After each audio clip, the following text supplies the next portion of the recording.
নমস্কার, আমার ভুরিভোজ চ্যানেলে সকলকে স্বাগত জানাই। Welcome to my channel Bhurivoj. আমি আজকে বানাবো পটলের একটা নিরামিষ রেসিপি, যেটা খুবই কম মশলায় এবং ভাত রুটি দুটোর সঙ্গেই খাওয়া যাবে। পটলগুলোকে এইভাবে সরু করে কেটে মাঝখান থেকে কেটে নিয়েছি, আর খোসা অল্প রেখেছি, বেশিরভাগটাই ছাড়িয়ে নিয়েছি। কড়াই বসিয়ে এর মধ্যে দিয়ে দিলাম সাদা তেল। রান্নাটা আপনারা পুরো সর্ষের তেলেও করতে পারেন। সাদা তেলটা গরম করে সামান্য পরিমাণে একটু হলুদ গুঁড়ো এর উপরে দিয়ে দিলাম। এবার সমস্ত পটলগুলো কড়াইতে দিয়ে ভেজে নিতে হবে। গরমের জন্য ভীষণ উপযোগী একটা রেসিপি এটা। এটা আপনারা ভাত রুটি দুটোর সঙ্গেই ট্রাই করতে পারেন, রুটি ছাড়া পরোটার সঙ্গেও কিন্তু ভালো লাগবে। এবার আমি পটলগুলোকে একটু ভাজা ভাজা করে নেব। নুনটা একটু পরে দিচ্ছি, 4-5 মিনিট ভেজে নেওয়ার পরে নুনটা অ্যাড করব। পটলটা যতক্ষণ ভাজা হচ্ছে ততক্ষণ পাশের ওভেনে আমি আলু সেদ্ধ করে নেব। এখানে মাঝারি সাইজের দুটো আলু নিয়েছি, ডুমো করে কেটে নিয়েছি। এটাকে সেদ্ধ করে নেব, 10 মিনিট মতন সেদ্ধ করে নেব। আলুটা কিন্তু আমি পুরো সেদ্ধ করব না, 70% মতন আলুটা সেদ্ধ করব।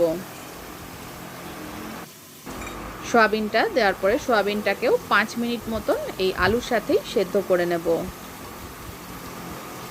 পটলটা 5-6 মিনিট মতন ভেজে নেওয়ার পরে আমি এর মধ্যে অ্যাড করব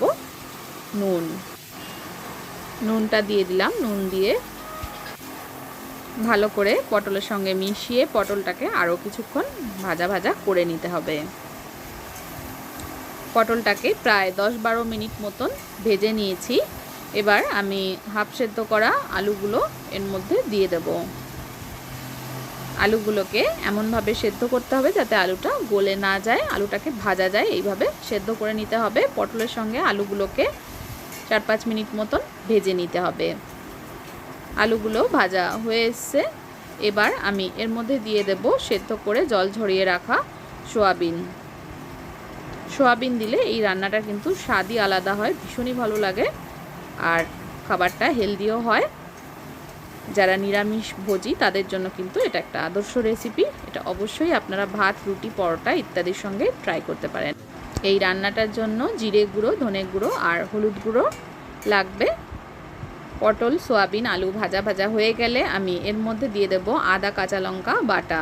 এখানে 1 ইঞ্চি আদা, 6-7টা ঝাল কাঁচা লঙ্কা রয়েছে, সেটাকে একটু জল দিয়ে আমি বেটে নিয়েছি। সেটা দিয়ে এই বাটা মশলাটাকেও একটু কষিয়ে নেব পটল আলু আর সয়াবিনের সাথে। দেখুন এটা শুকনো শুকনো হয়ে এসছে, ভাজা ভাজা হয়ে গেছে সমস্ত সবজি এবং সয়াবিন। এবার এর মধ্যে গুঁড়ো মশলাগুলো দিয়ে দিচ্ছি। 1 টিস্পুন জিরে গুঁড়ো, ধনে গুঁড়ো আর হলুদ গুঁড়ো। এই মশলাগুলোকেও আলু পটল সয়াবিনের সঙ্গে মিশিয়ে নিয়ে একটু ভাজা ভাজা করে নিতে হবে। গুঁড়ো মশলাগুলো দেওয়ার পরে ফ্লেমটা অবশ্যই লোয়ে রেখে মশলাটাকে ভাজতে হবে। ভালোভাবে ভাজা হয়ে গেলে এর মধ্যে দিয়ে দিচ্ছি জল। যেহেতু সমস্ত সবজিকেই ভালোভাবে ভেজে নিয়েছি এবং আলু আগের থেকেই সেদ্ধ করা ছিল খানিকটা, সেই জন্য বেশি জল দেওয়ার দরকার নেই।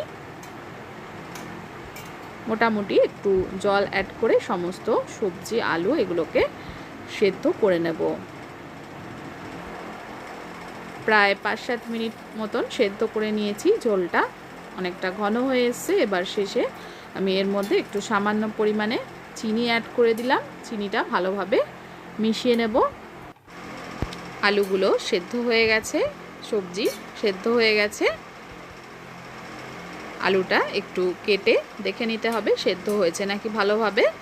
ভালোভাবে সেদ্ধ হয়ে যাওয়ার পরে এই সমস্ত তরকারিটা আমি একটা অন্য পাত্রে ঢেলে রাখবো। তরকারিটা কিন্তু এখনও আমার তৈরি হয়নি, এখনও এতে ফোড়ন দেওয়া বাকি রয়েছে। এবার ওই কড়াইতেই 1 চামচ সর্ষের তেল দিয়ে দিয়েছি। তেলটা গরম করে ছোট চামচের 1 চামচ কালো জিরে দেব। কালো জিরেটাকে অল্প ভেজে নেব। ভাজা হয়ে গেলে আমি এর মধ্যে দিয়ে দেব সামান্য পরিমাণে একটু হিং দিয়ে দেব, 2 পিঞ্চ মতন। খুব বেশি দেওয়ার দরকার নেই, অল্প দিলেই কিন্তু বেশ ভালো গন্ধ হয় রান্নাটায়। আর নিরামিষ রান্নায় হিং কিন্তু পেঁয়াজের কাজ করে। হিংটাকে একটু ভেজে নিয়ে এবার এর মধ্যে দিয়ে দিলাম আদা আর কাঁচা লঙ্কা বাটা। ছোট চামচের 1/2 চামচ মতন আদা কাঁচা লঙ্কা বাটা দিয়ে হিংয়ের সঙ্গে মিশিয়ে সমস্ত কিছু একটু ভাজা ভাজা করে নিতে হবে। এবার এর মধ্যে দিয়ে দেব সমস্ত তরকারিটা, যেটা আগেই আমি তৈরি করে রেখেছিলাম। ভালো করে একটু মিশিয়ে নিচ্ছি। ভালোভাবে মেশানো হয়ে গেলে এবার এর মধ্যে সমস্ত তরকারিটা ঢেলে দেব।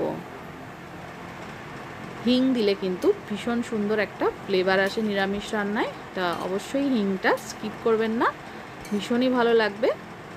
এবার আমি এটাকে 2 মিনিট মতন ফুটিয়ে নেব। 2 মিনিট মতন ফোটালেই এটা একদম তৈরি হয়ে যাবে।